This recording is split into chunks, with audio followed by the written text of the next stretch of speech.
పర్యటన చేయాల్సిన పరిస్థితి ఏర్పడిందా? ముందస్తు అరెస్టుల మీద మీరేమంటారు? ఇది మంచిగా అండి. ఎందుకంటే తెలంగాణలో గతంలో జేఏసీ మేరకు తెలంగాణ ప్రాంతానికి సంబంధించిన మంత్రులు గాని ఎమ్మెల్యేలు గాని అందరం కలిసి మరి వాళ్ళ జెండాలు పక్కకు పెట్టుకొని కేవలం ఒక తెలంగాణ జెండాను పక్కకు పెట్టుకొని చేద్దాం అనుకున్నారు. దీనికి చాలా మంది నిన్న వెనుకపోయారు. మరి ముఖ్యంగా కాంగ్రెస్ పార్టీ ఈరోజు తెచ్చేది కాంగ్రెస్ పార్టీ, ఇచ్చేది కాంగ్రెస్ పార్టీ అన్న నాయకులు కూడా ఈరోజు వెనుకపోయారు.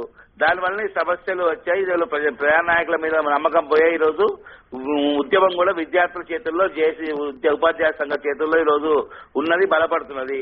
కనుక ఈ దశలో ఎవరైనా సరే తెలంగాణకు వ్యతిరేకంగా ఉంటే ఈరోజు అరెస్ట్ చేయడం మంచిది కాదు. ఈరోజు వాళ్ళ భావస్వేచ్ఛ ఉన్నది, ప్రజాస్వామ్యంలో వాళ్ళ ప్రకటన వ్యక్తపరిచే హక్కు ఉన్నది. కానీ మొట్టమొదటిని అరెస్ట్ చేసి పర్యటన చేసే మంచిది కాదని నాకు వ్యక్తిగత అభిప్రాయం. మీరు ఫోన్ లైన్ లో ఉండండి.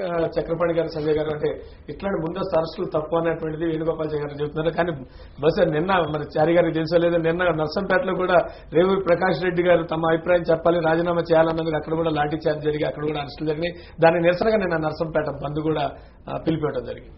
ఇవాళ ఒక్క రోజు కాదు శ్రీనివాస్ గారు. ఇప్పుడు మనం తెలంగాణ ప్రజల పరిస్థితి ఎట్లయిపోయిందంటే ఒక కాన్సన్ట్రేషన్ క్యాంపులో నివసిస్తున్నటువంటి ప్రజల్లాగా అయిపోయింది. ఇరాక్లో ఎట్లాగైతే అమెరికా వాడు వచ్చి వాడి సైనిక అధికారి కూడా వస్తున్నాడంటే ప్రజలందరినీ అరెస్ట్ చేసినట్టుగానే వాళ్ళు ఇక్కడ కూడా అరెస్టులు చేస్తా ఉన్నారు.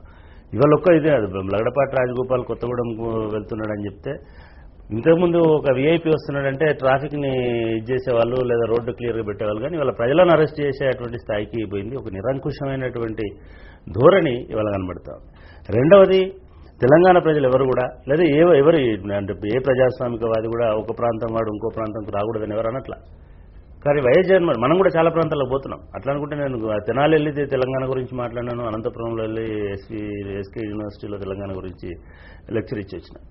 అది ప్రజాస్వామికంగా మీ అభిప్రాయం ఏదో చెప్పడానికి ప్రతి ఒక్కరికి అవకాశం ఉంది. కానీ ఒక రాజకీయ పక్షానికి ఒక ప్రభుత్వం తీసుకున్నటువంటి నిర్ణయాన్ని వ్యతిరేకించినటువంటి ఒక నాయకుడికి, ప్రజల మనోభావాలకు వ్యతిరేకంగా ప్రవర్తించినటువంటి నాయకుడికి ఆ ప్రాంతంలో పర్యటించేటువంటి అధికారం ఉండదు.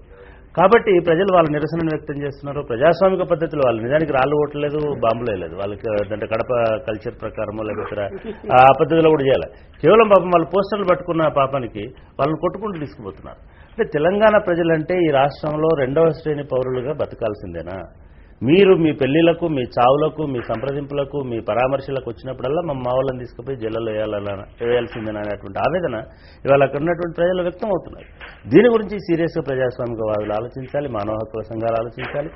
ప్రజలకు నిరసన తెలిపే హక్కు కాదు, వాళ్ళ ప్రాంతంలో జీవించే హక్కు లేదు. ఎవడో వస్తున్నాడని చెప్పేసి, ఎవరో వీఐపీ వస్తున్నాడు లేకపోతే ఆంధ్ర ప్రాంతం అని ప్రాంతం పర్యటన చేస్తున్నాడని చెప్పేసి ప్రజలను తీసుకుపోయి జైల్లో కుక్కడం అనేది అమానవీయం, చట్ట వ్యతిరేకం. సంజయ్ గారు, అంటే మొత్తం ఇవాళ తెలంగాణ సమాజంలో, తెలంగాణ ప్రాంతంలో ఎక్కడ చూసిన ఇటువంటి సన్నివేశాలు ఉన్నాయి. బహుశా ఉద్యమం మరే